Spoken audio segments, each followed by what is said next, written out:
name is Matthew Christopher Borostek. I've been clean since May 14th, 2021. I got brought from an intervention from Virginia Beach, where I was from, where I did a lot of my growing up.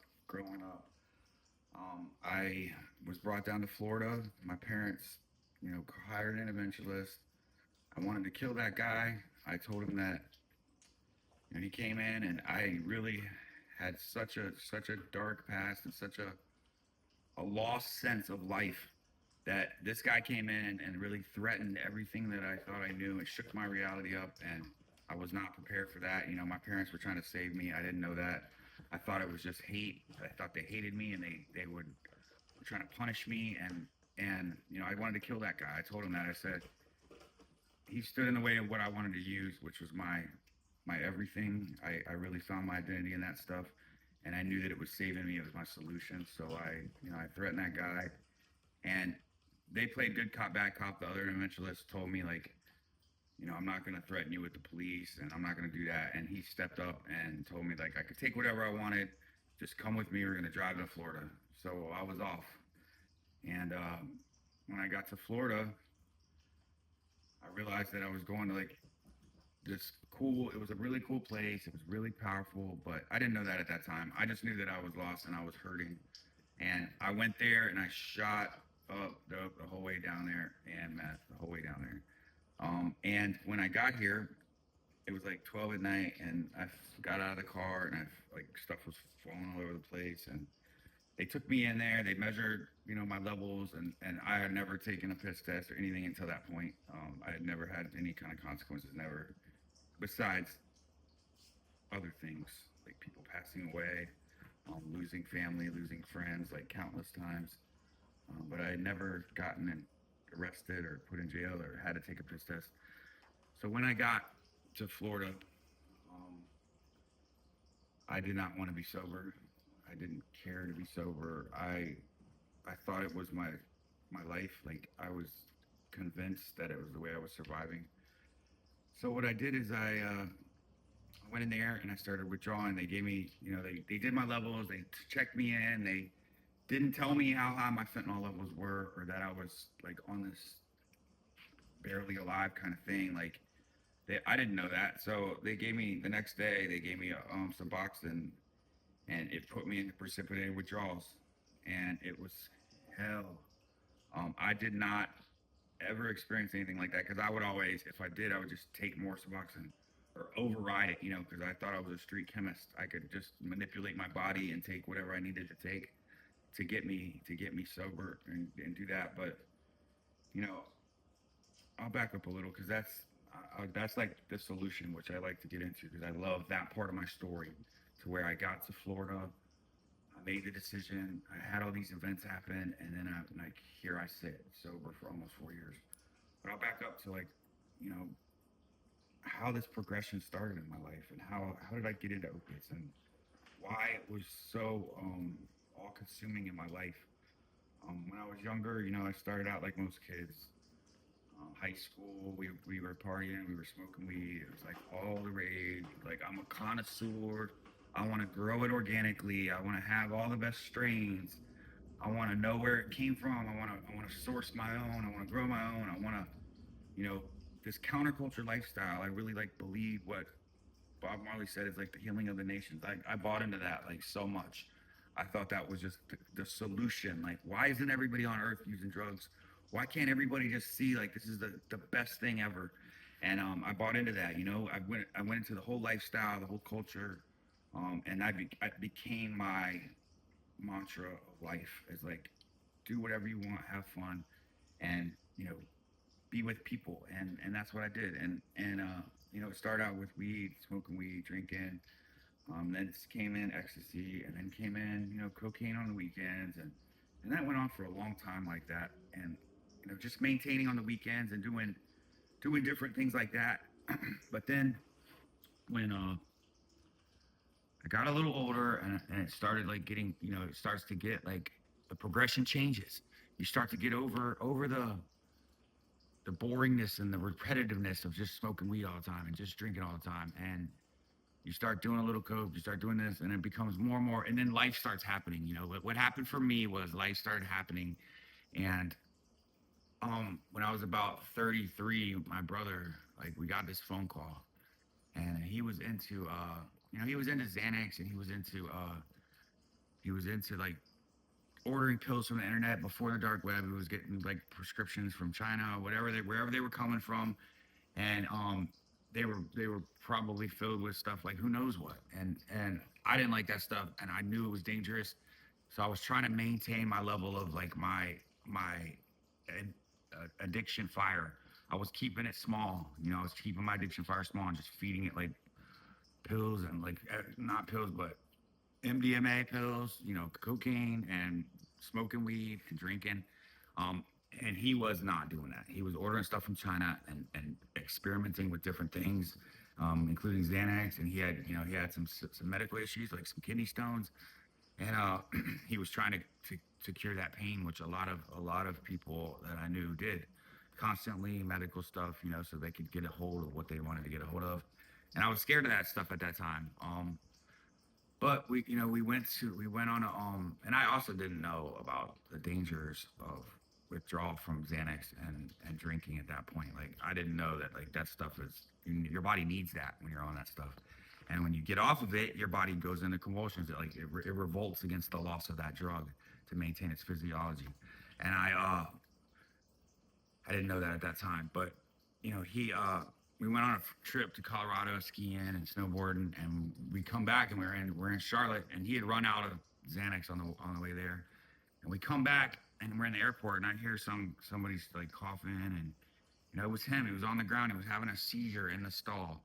And I opened the door and like my heart shook. I was just like, man, like that's crazy. Like I had seen somebody pass away when we were 18. We'd seen somebody die because they got some bad they were trying to get cocaine but they got fentanyl or heroin and didn't know, we didn't know anything about it. We were all 18 and I had seen that he had just had a baby and he was a good friend and he passed away, and so that we had seen that, and we had that experience, so that kind of curved our whole friend group away from that stuff for a while. But not my brother. He wasn't really a part of that. And so then we're in the airport and he has a seizure, and it was scary as heck. I thought he was gonna die. I didn't know what was causing it or why it was happening, but he didn't die that time. He stayed alive, and it was like coming back from that, and like didn't last long though. He kept going on that path. He kept trying to feed that addiction, and what he did was he got a kidney stone, and they gave him some Demerol at the doctor, and then he did his own thing, and the next morning like he didn't wake up, and we had to call the ambulance, and it just etched in my brain, and like that shook my world and my family, like my Brady Bunch lifestyle. My parents struggled, but I didn't see it. My parents, sacrificed, but I didn't see it. Like I was just under the illusion that everything was perfect until that point. And it was definitely an illusion, and it was definitely not real, but that definitely made everything shake, like the whole foundation. And so what I did for comfort was drinking and smoking and partying, which I did for fun, I did for comfort, I did for solution, I did for everyday ending and why, I did it for any reason that I could think of doing it. And I just changed the substances and the people or whatever. But after that, like that stuff I was doing was no longer touching any kind of pain I felt or any kind of thing.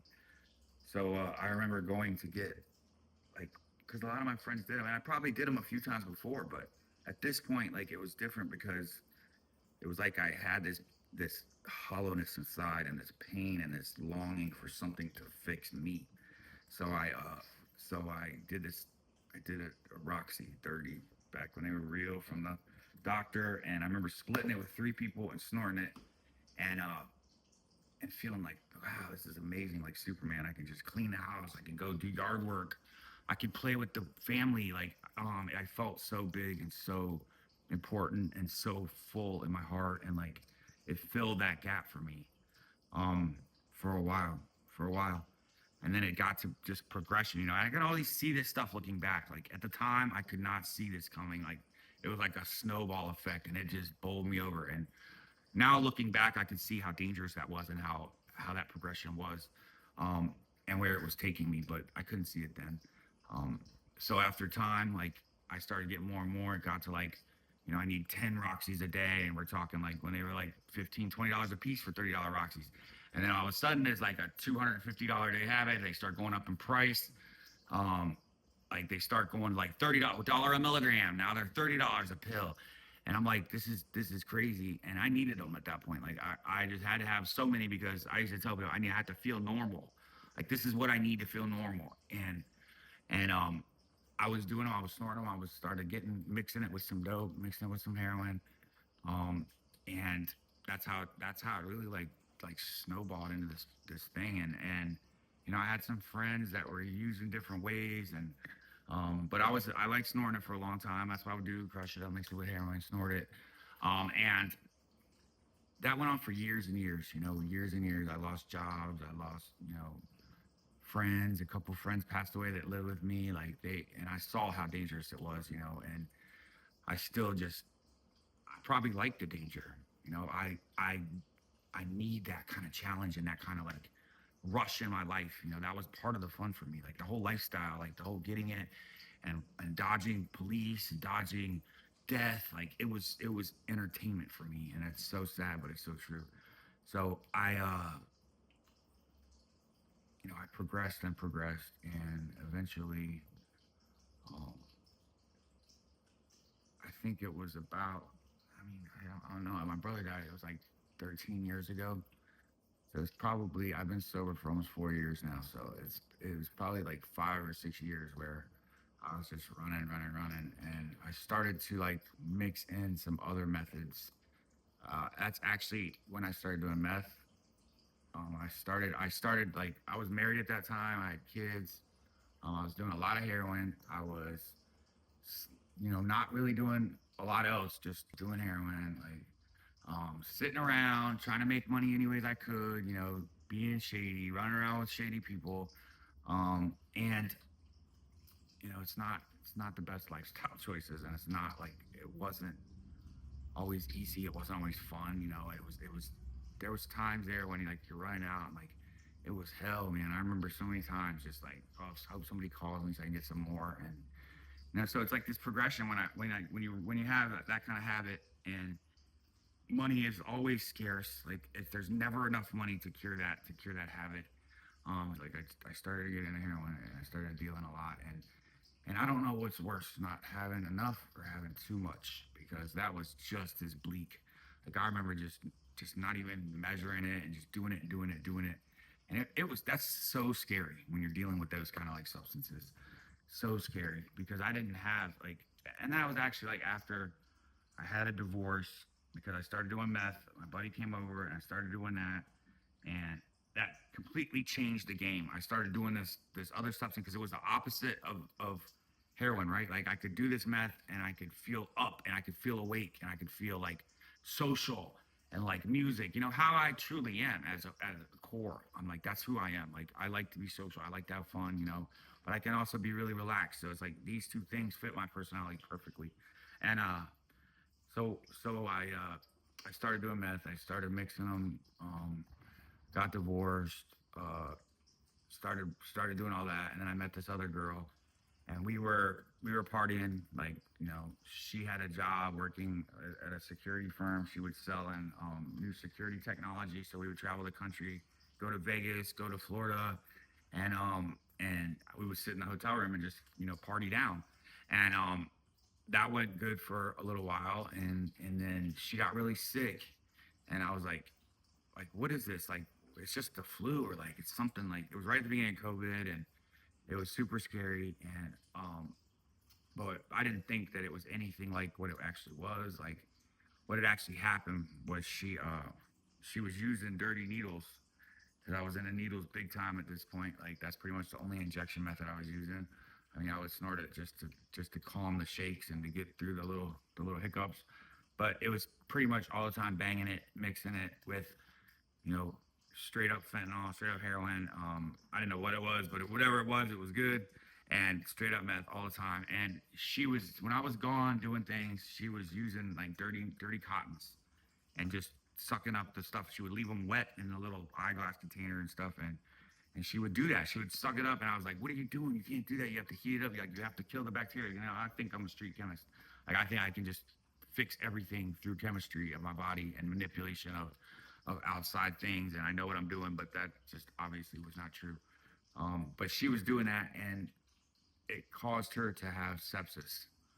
And I didn't know that. She didn't know that. She was scared to go to the hospital because she was sick. And um, when I went there, her blood pressure, she was super sick. I made her go to the hospital. I was like, you have to go to the hospital. Like, I'm gonna call the ambulance if you don't go to the hospital right now. I don't care what you say. Like, I'm not gonna sit here and watch you wither away. Which I didn't think was really happening. I just thought, oh, she would go to the hospital, I was gonna be fine. But I took her there, and like 4 days later, like they tried to move her from hospital to hospital. She had cardiac arrest, I guess. Like her heart, like it was like an infection in her heart, like the blood, the infection was in her blood from the sepsis, and it went to her heart, and it just she was dead. She was gone, and that completely shattered my world again. Like here I am, like running around doing heroin and meth, like crazy, and she passes away. So I just like lost my mind. I didn't care about anything. I didn't care about anything. Like I was running around being wild, doing more drugs than I'd ever done, had more drugs than I'd ever, more money than I'd ever had, and I was crazy. And yeah, I mean, I remember having a whole wall of Narcan, like all the stuff, the shots, the the the push things, all that. I had a whole wall. Like I kept it in there, and never really had to use it until one night. Like I had this girl over, and she was tired, and she had always done like a little. I mean, I used to always say like you can always do more. You can never do less. That was my motto with every drug. Like I'm gonna do it. I'm gonna just try a little bit just to see how it does, and then I can always do more, but I can never do less if it's too much. But this night, like I just gave her a little key bump, and she was already tired, and I remember just seeing her eyes like roll back in her head, and she's like, she sat back down, and she's like, ugh. I was like, that's not good. And the next thing you know, she's on the floor, blue, like turning blue, and I am scared to death, and I'm thinking all about me, like how can I get out of this? What can I do? Like what am I gonna have to do? Like I'm gonna have to run, and I'm gonna have to take this, and I was like, oh my gosh. I was giving her Narcan, shooting in her nostrils, and it wasn't working. It wasn't working. So I took a little chunk of meth and I put it in her mouth, and I gave her that, and I put some water in her mouth and gave her another shot of Narcan, and she woke up, and it was super scary. And that was a girl that I had known for a long time, 20 years, and I actually like that really scared the shit out of me, but it didn't stop me. But it did make me push into like having more anti measures in like place. So I definitely kept all that stuff like in stock, and um, yeah, that was scary. But she's sober now, and I just saw her not too long ago, and she's doing good. And um, so yeah, that was scary. But all this stuff is like those are like some of the highlights, like the deaths and the scary, because I got so many stories or like so many close calls with police, or wrecked cars, or running around getting shot at, or running into the ghetto, going in there to buy ounces, and that was my lifestyle, and it was crazy, and I'm lucky to be alive, and but the deaths, like they're like my best teachers, and they still are, because I know that that's like nobody's escaping that, and any measures that I can I can look back on and say, like, man, if I had done this differently, if I had this in place, I could have saved this person. Is like, it's super important to keep that in mind and to keep that in forefront, because it still applies today. Like there's some stuff out there today that I don't really even understand now, because it changes so fast. The substances and the things that people do, and these chemicals, like it's like a ever evolving process of new chemistry and new substances and new chemicals, and you just don't know what you're getting anymore.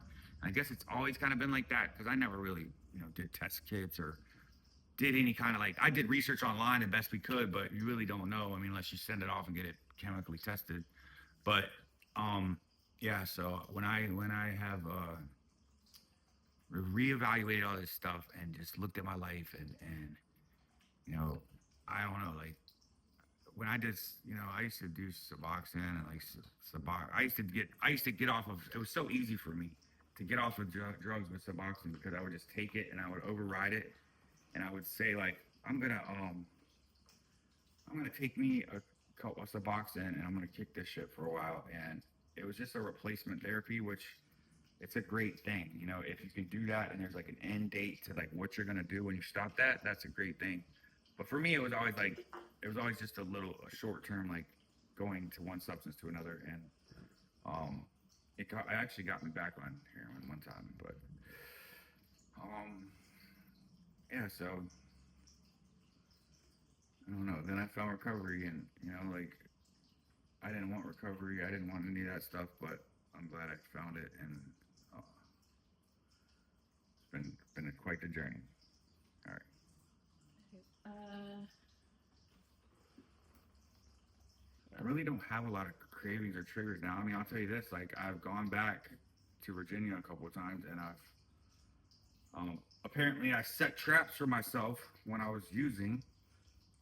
The first time I knew about that, like, I left a safe full of drugs when I left there because the interventionist was like, "All right, you're going to get sober," and I was like, "Cool, that's cool, great." He's like, "You can just take whatever you want, and you can get out of the whole way there." So I was like, "Cool." So I just took quarter meth, like a day's worth of day supply, and a gram of heroin, and I left. But that's what I had in my pocket. I locked the safe and I left. And so, knowing full well that that was there when I got sober, and like always having this backup plan, this trap door to escape back to my hell whenever I felt like I couldn't take reality anymore. So like that was there for a while, and I went back to Virginia. I cleaned that out. Um, and that was tough, because I had told people I was doing it, and they made me wear like a suit because it was all fentanyl on. But anyway, like I cleaned all that stuff out, and this has been like the progression, and I've seen my growth through this process because being able to do that and flush all that down the toilet was super powerful for my growth because it showed me that stuff does not control me anymore. I don't want no parts of that stuff. I know what that stuff wants from me, and it wants my life, it wants my friend's life, it wants my children's life. It does not care about my future and my peace of mind. It does not care about any of that stuff. So like that time, but then last time I went back, there was some more hiding. Like every time I've gone back, I've just come across this stuff randomly out of the blue when it's just me and God, and I'm like, oh, this is like another, and these are like serious triggers because this stuff used to control me. It used to like own my soul, and now I was able to be like, oh, cool, it's a gram of gray death, which is what we used to call it, which is probably straight fentanyl when it first started coming around. And I found it. It was like 2 in the morning. It was hiding in a little. I used to hide everything in hot Haida keys. Those little Haida key things with the magnets on them. I used to hide it. I used to put stashes and all that so you could hide it everywhere. And so that's where it was. But it was hiding in my safe. I was looking around for something else, and I was like, "Oh gosh, here we go!" But I threw it right away. So I still deal with triggers. Um, I still hit emotional challenges. I still hit emotional things, but now I kind of like I relish these things because this is where my growth is. And I don't look at drugs as like a solution to solve my internal condition anymore, or cigarettes, or any external thing. I look at like these things as dangers, and yeah. So I handle my triggers with meditation, prayer, journaling. I love to journal. I love to read. I put my consciousness on somebody else that has something I want, and I focus on like their journey, and I try to learn from them. So I handle it through conversations with good people around me, community, calling people, surfing, taking walks in the woods, walks on the beach, eating good food, drinking a coffee. Oh yeah, yeah. Um, a significant part of my journey, huge significance. So I was at treatment and I was lost and I was in precipitated withdrawals, probably coming out of precipitated withdrawals after this great place, these great nurses, these great guys trying to help me to lead me to this program and lead me to myself. I get I'm coming out of this baker, and I'm like writing because I've always been a big writer, and I'm journaling, and I'm probably writing stupid stuff. Like this is the countdown to the end. I didn't know where I was. I didn't know how to be sober. I didn't know how to live without it. I was at that jumping off place where I was stuck in this position of like I can't go on without it, and I don't know what to do, with going on sober. I don't know what to do. So I was just writing stuff, and like it was the middle of the night, and I was upset, and the girl like, we're gonna have to Baker act him, and I was like, whatever, fucking do it then. So I got Baker acted in the middle of the night, and the police came and got me from treatment, took me to the hospital, the psych ward, and I was like, oh shit, like the bottom just got lower. Like I was at this place in the woods, in this cool little house, watching, like looking at the woods, and then I was at the psych ward.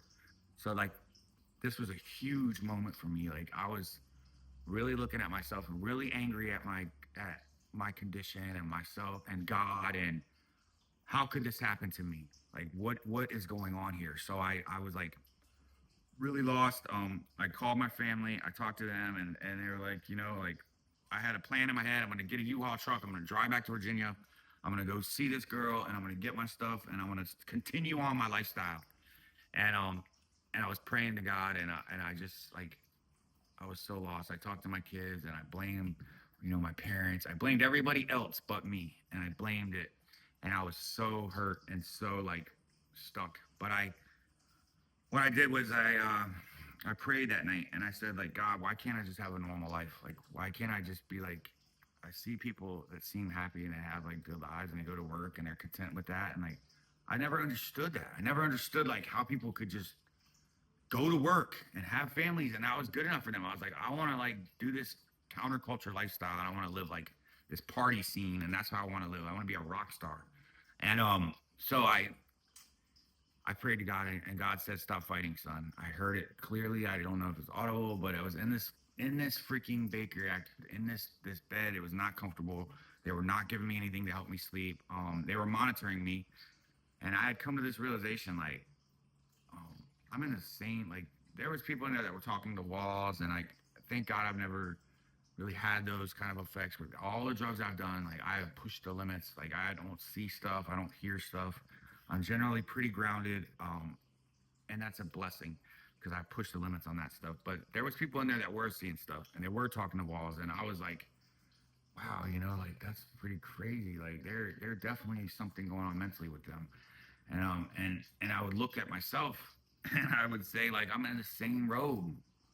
Like I am, my back is cold because I got boxers on, and like the robe's open in the back. Like I'm no different than those people. Like what gives me the right to say I'm different? Like I have to like realize like I'm the same. Like I'm mentally sick. Like something's going on where like these, no matter the causes, no matter the consequences, I'm in the same boat. And that was crazy to me. That was such a realization. And then I heard God say like, stop fighting, son. And I know like at that moment, it was like a lightning bolt. Like our big book talks about it. It was like a lightning bolt. Like whoosh.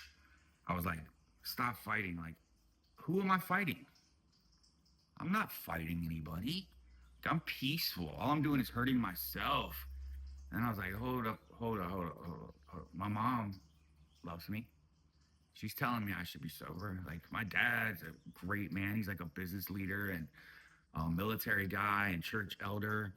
He loves me. He's telling me I should be sober.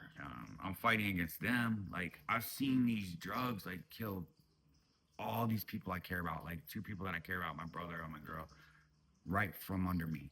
And I'm fighting for that. Like I'm fighting for that drug that's killing people that I love, and it's crushing people, and it's making people homeless, and it's bringing them to like places of such darkness and such pain, and I'm fighting for that.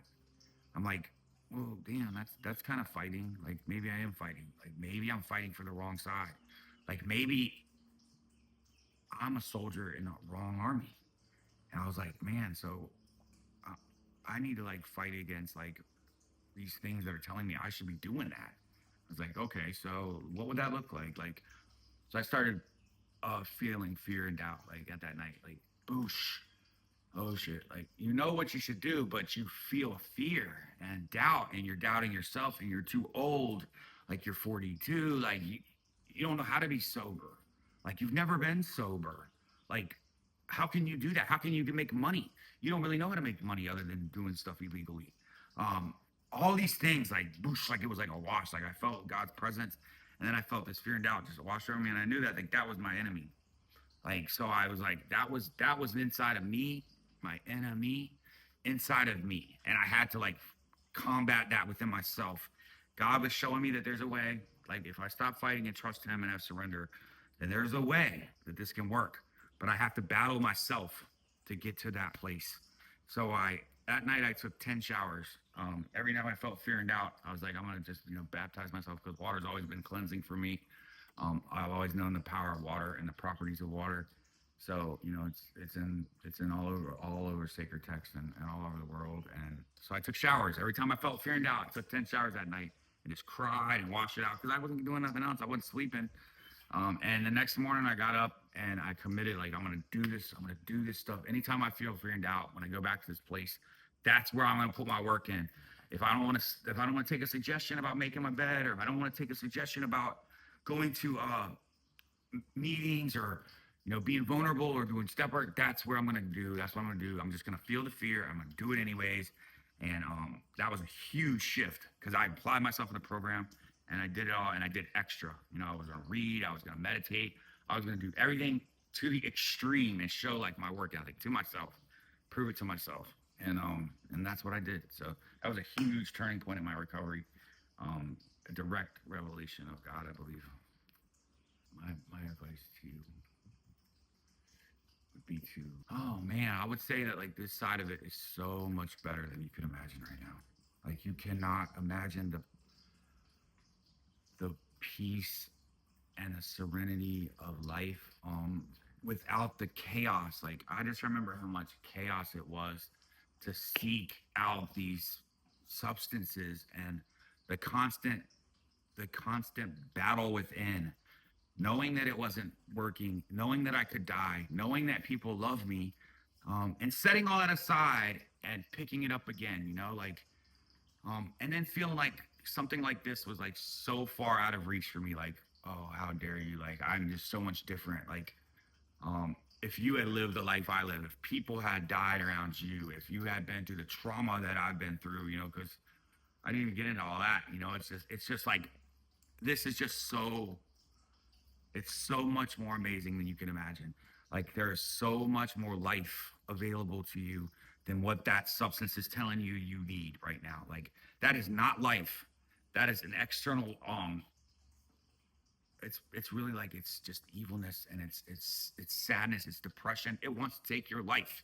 Like that is not a friend that I want anymore. And it used to be like my best mistress. Like I used to love her. I loved her and I would do anything for her. I would sell my soul. I would literally like sell anything, or manipulate. And luckily I didn't have to get to that. But I would definitely tell myself back in the day, like, you can do this. Like there is no question in my mind. Like if I can get sober and I can sit on the side, I would, oh man, I will help you. I will help you. You could talk to me. Like I can show you how to do this. Like this is possible for anybody. Just have to set aside like the thought that it's not really, like it's that fear and that doubt that it's not possible for me, or it's not, because it is possible for every single person.